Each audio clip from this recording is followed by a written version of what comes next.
അമൃത് Veni hair elixir presents daily news സായാഹ്ന വാർത്തകൾ powered by Pulimoottil silks KSFE.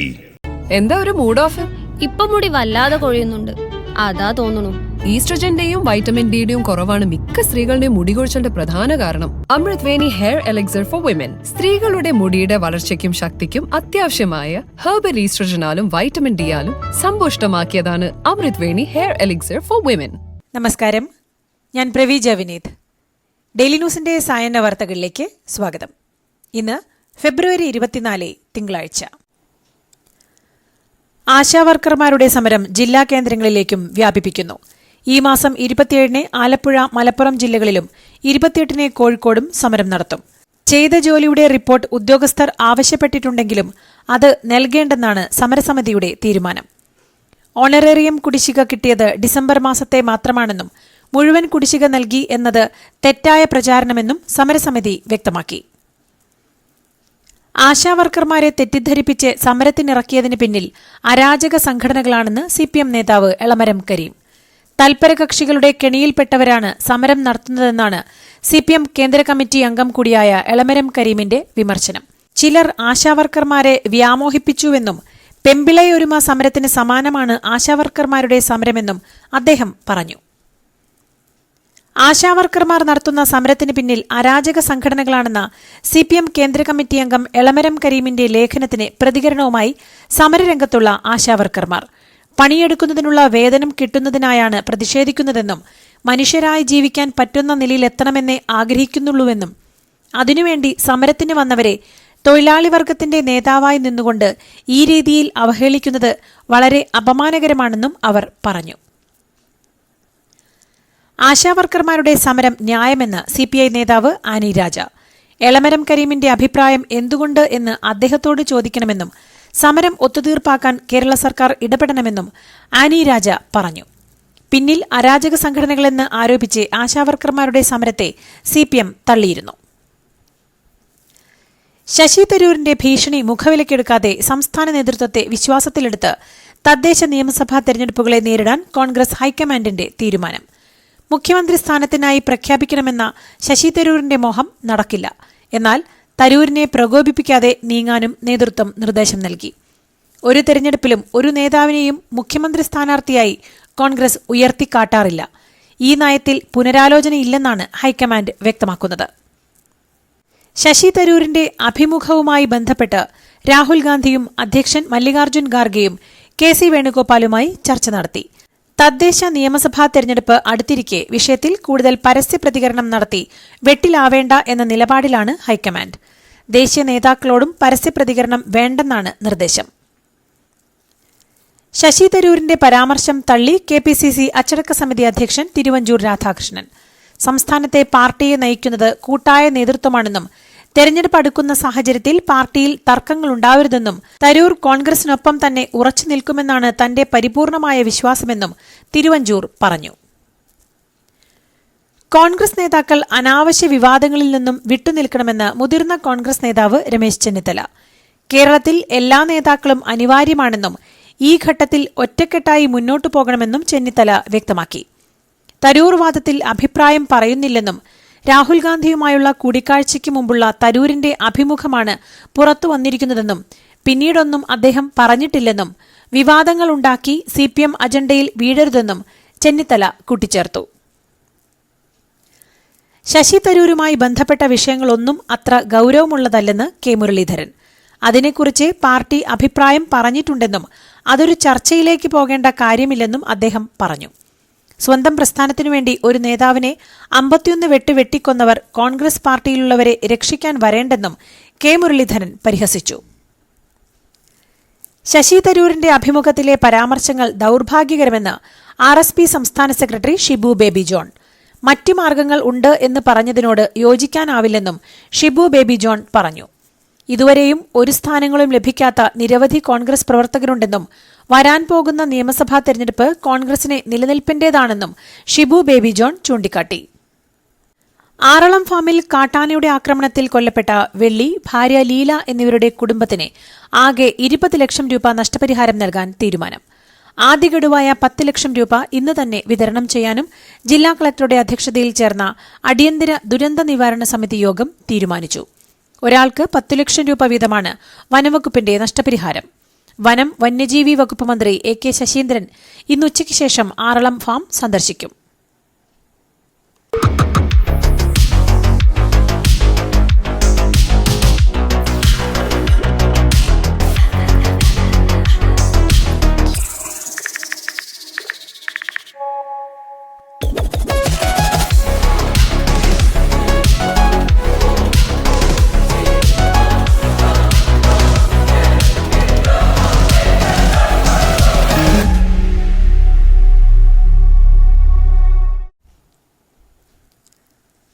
BJP നേതാവ് PC George കോടതിയിൽ കീഴടങ്ങി. ടെലിവിഷൻ ചർച്ചയ്ക്കിടെ നടത്തിയ മതവിദ്വേഷ പരാമർശ കേസുമായി ബന്ധപ്പെട്ട് ഈരാറ്റുപേട്ട മുൻസിഫ് കോടതിയിലാണ് അദ്ദേഹം കീഴടങ്ങിയത്. ഹൈക്കോടതിയും മുൻകൂർ ജാമ്യാപേക്ഷ തള്ളിയതിന് പിന്നാലെ പോലീസ് അറസ്റ്റിലേക്ക് നീങ്ങിയതോടെയാണ് കീഴടങ്ങൽ. നിയമം പാലിക്കുമെന്നും താൻ കീഴടങ്ങാനാണ് വന്നതെന്നും അദ്ദേഹം മാധ്യമങ്ങളോട് പ്രതികരിച്ചു. ഗവർണറുമായി കൂടിക്കാഴ്ച നടത്തി മുഖ്യമന്ത്രി പിണറായി വിജയൻ. രാവിലെ രാജ്ഭവനിലെത്തിയ മുഖ്യമന്ത്രി 10 മിനിറ്റോളം ഗവർണറുമായി ചർച്ച നടത്തി. ബില്ലുകളിൽ തീരുമാനം വൈകരുതെന്നടക്കമുള്ള ആവശ്യങ്ങൾ മുഖ്യമന്ത്രി മുന്നോട്ടുവച്ചതായി സൂചനയുണ്ട്. UGC കരട് ഭേദഗതിക്കെതിരെ കേരളം ദേശീയ കോൺഫറൻസ് സംഘടിപ്പിച്ചതിൽ ഗവർണർ നേരിട്ട് മുഖ്യമന്ത്രിയെ വിളിച്ച് അതൃപ്തി അറിയിച്ചിരുന്നു.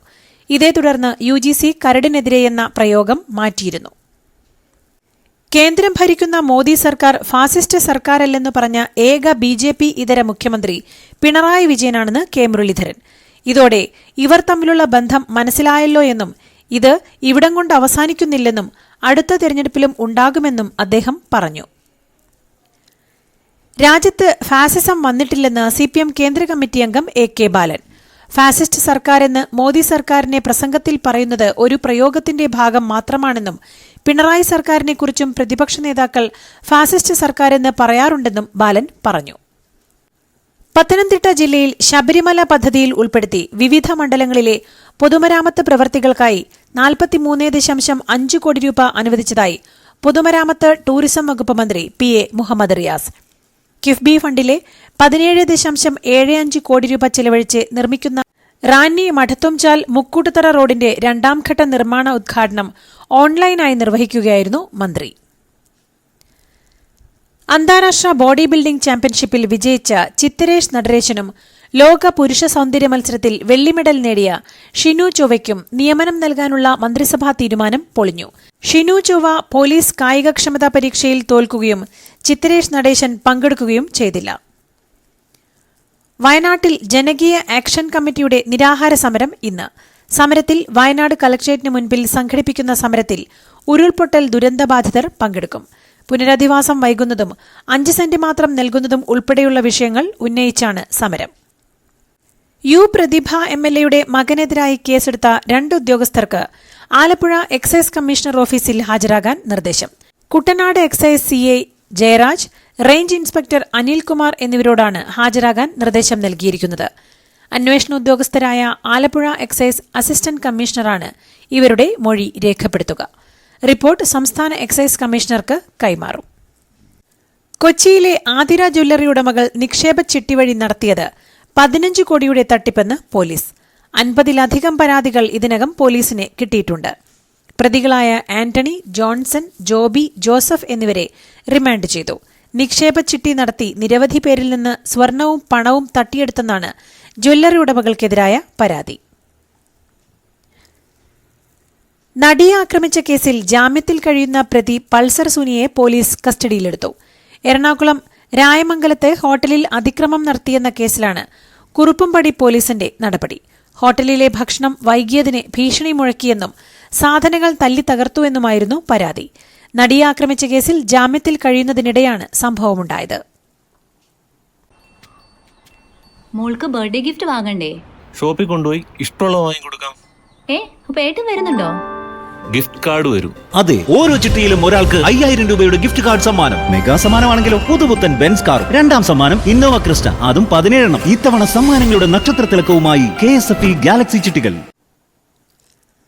അമിതവണ്ണം നിയന്ത്രിക്കാനും ഭക്ഷ്യ എണ്ണയുടെ ഉപയോഗം കുറയ്ക്കാനും ലക്ഷ്യമിട്ടിട്ടുള്ള പ്രചാരണത്തിന് മോഹൻലാൽ അടക്കം 10 പേരെ നിർദ്ദേശിച്ച് പ്രധാനമന്ത്രി നരേന്ദ്രമോദി. മോഹൻലാലിന് പുറമെ ആർ മാധവൻ, ശ്രേയ ഘോഷാൽ, സുധാമൂർത്തി, ജമ്മുകശ്മീർ മുഖ്യമന്ത്രി ഒമർ അബ്ദുള്ള, മനു ഭാക്കർ, മീരാഭായ് ചാനു തുടങ്ങിയവരും ഈ പ്രചാരണം ഏറ്റെടുക്കണമെന്ന് പ്രധാനമന്ത്രി നിർദ്ദേശിച്ചു. അമിതവണ്ണത്തിനെതിരെ അവബോധം ഉണ്ടാക്കേണ്ടത് ജനങ്ങളുടെ ആരോഗ്യം നിലനിർത്താൻ ആവശ്യമാണെന്ന് പ്രധാനമന്ത്രി ഇന്നലെ മൻ കി ബാത് പരിപാടിയിൽ ചൂണ്ടിക്കാട്ടിയിരുന്നു. മഹാകുംഭമേളയ്ക്കെതിരെ തെറ്റിദ്ധരിപ്പിക്കുന്ന ഉള്ളടക്കം പ്രചരിപ്പിച്ച 140 സോഷ്യൽ മീഡിയ ഹാൻഡിലുകൾക്കെതിരെ 13 എഫ്ഐആറുകൾ ഫയൽ ചെയ്തതായി ഡിഐജി വൈഭവ് കൃഷ്ണ പറഞ്ഞതായി ANIയുടെ റിപ്പോർട്ട്. 2025 ഫെബ്രുവരി 26 നടക്കാനിരിക്കുന്ന മഹാശിവരാത്രി ഉത്സവത്തിന് ആവശ്യമായ എല്ലാ ക്രമീകരണങ്ങളും പോലീസ് ഒരുക്കിയിട്ടുണ്ടെന്നും അദ്ദേഹം കൂട്ടിച്ചേർത്തു. ഒമാനിലെ മസ്കറ്റിലുള്ള ഇന്ത്യൻ എംബസിയിൽ കോൺസുലർ, പാസ്പോർട്ട്, വിസ സേവനങ്ങൾ ഔട്ട്സോഴ്സിംഗ് ചെയ്യുവാനുള്ള പുതിയ ടെൻഡർ വിളിച്ചു. എംബസിയിൽ ഈ സേവനങ്ങളുടെ ഔട്ട്സോഴ്സിംഗിനായി ധാരാളം മാറ്റങ്ങൾ വരുത്തിക്കൊണ്ടാണ് പുതിയ ടെൻഡർ പ്രകാശനം ചെയ്തിട്ടുള്ളത്. രാജ്യത്തിന് സ്വാതന്ത്ര്യം ലഭിച്ച് 75 വർഷങ്ങൾക്ക് ശേഷം ചരിത്രത്തിലാദ്യമായി തങ്ങളുടെ വോട്ടവകാശം വിനിയോഗിച്ച് കേരള പെണ്ട അഥവാ പൂർവതി എന്ന ഗ്രാമം. ഛത്തീസ്ഗഡിലെ സുക്മ ജില്ലയിൽ സ്ഥിതി ചെയ്യുന്ന ഈ സ്ഥലം ഒരു നക്സലൈറ്റ് അധീന പ്രദേശമായി തുടരുകയായിരുന്നു. ഇതുവരെ വോട്ടവകാശം വിനിയോഗിച്ചിട്ടില്ലാത്ത ഗ്രാമവാസികൾ ഇന്നലെ നടന്ന തെരഞ്ഞെടുപ്പിന്റെ 3ാം ഘട്ട വോട്ടെടുപ്പിലാണ് പങ്കാളികളായത്. ജീവനക്കാരിൽ ഒരാളോട് മോശമായി പെരുമാറിയതിനാൽ ന്യൂസിലാൻഡിൽ വാണിജ്യമന്ത്രി രാജിവെച്ചു. ആൻഡ്രൂ ഹെൻറി ബെയ്ലിയാണ് സ്റ്റാഫ് അംഗങ്ങളിൽ ഒരാളുടെ കൈയുടെ മുകളിൽ കൈവച്ചതിനെ തുടർന്നുണ്ടായ വിവാദത്തിന് പിന്നാലെ രാജിവെച്ചത്. അമിത അധികാരം കാണിക്കുന്നതായിരുന്നു മന്ത്രിയുടെ പെരുമാറ്റമെന്നായിരുന്നു കഴിഞ്ഞ ആഴ്ചയുണ്ടായ സംഭവത്തെക്കുറിച്ചുണ്ടായ വിമർശനം. പാരാലിമ്പിക്സ് മെഡലിസ്റ്റും യൂറോപ്യൻ സ്പേസ് ഏജൻസിയുടെ റിസർവ് ബഹിരാകാശ യാത്രികനുമായ ജോൺ മക്ഫാൽ അന്താരാഷ്ട്ര ബഹിരാകാശ നിലയത്തിലേക്ക് പറക്കാൻ ഒരുങ്ങുന്നു. ISSലെ ദീർഘകാല ദൌത്യത്തിൽ പങ്കെടുക്കാൻ മെഡിക്കൽ സർട്ടിഫിക്കറ്റ് ലഭിച്ച ആദ്യ ഭിന്നശേഷിക്കാരനായി 2008 പാരാലിമ്പിക്സിൽ 100 മീറ്റർ സ്പ്രിന്റിൽ വെങ്കല മെഡൽ നേടിയ അത്ലറ്റ് കൂടിയായ ജോൺ മക്ഫാൽ US നാടുകടത്തിയതോടെ പനാമയിൽ എത്തിയ കൂടുതൽ ഇന്ത്യക്കാർ ഈ ആഴ്ച മടങ്ങും. ഇന്നലെ എത്തിയവരെ സഹായിച്ചത് ഐക്യരാഷ്ട്രസഭയുടെ ഏജൻസിയാണ്. 50 ഇന്ത്യക്കാരിൽ 17 പേർക്ക് യാത്രാസഹായം നൽകിയെന്ന് അന്താരാഷ്ട്ര കുടിയേറ്റ സംഘടന അറിയിച്ചു. US പനാമയിലേക്ക് നാടുകടത്തിയ 12 ഇന്ത്യക്കാരാണ് ഇന്നലെ ദില്ലിയിലെത്തിയത്. ഗാസയിൽ ഏത് നിമിഷവും യുദ്ധം പുനരാരംഭിക്കാൻ സജ്ജമെന്ന് ഇസ്രായേൽ പ്രധാനമന്ത്രി ബെഞ്ചമിൻ നെതന്യാഹു. യുദ്ധത്തിന്റെ ലക്ഷ്യം ചർച്ചകളിലൂടെയോ മറ്റു വഴികളിലൂടെയോ നേടുമെന്ന് നെതന്യാഹു ഒരു സൈനിക ചടങ്ങിൽ പറഞ്ഞതായി ടൈംസ് ഓഫ് ഇസ്രായേൽ ഉൾപ്പെടെയുള്ള മാധ്യമങ്ങൾ റിപ്പോർട്ട് ചെയ്തു. ബന്ദി കൈമാറ്റത്തിൽ വലിയ തർക്കം നിലനിൽക്കുന്നതിനിടെയാണ് നെതന്യാഹുവിന്റെ പരാമർശം. ഇതോടുകൂടി ഇന്നത്തെ ഡെയിലി ന്യൂസ് സായന്ന വാർത്തകൾ സമാപിക്കുന്നു. ഡെയിലി ന്യൂസിനു വേണ്ടി വാർത്തകൾ വായിച്ചത് പ്രവീജ വിനീത്. DailyNewsLive.in വാർത്തകൾ വിരൽ തുമ്പിൽ.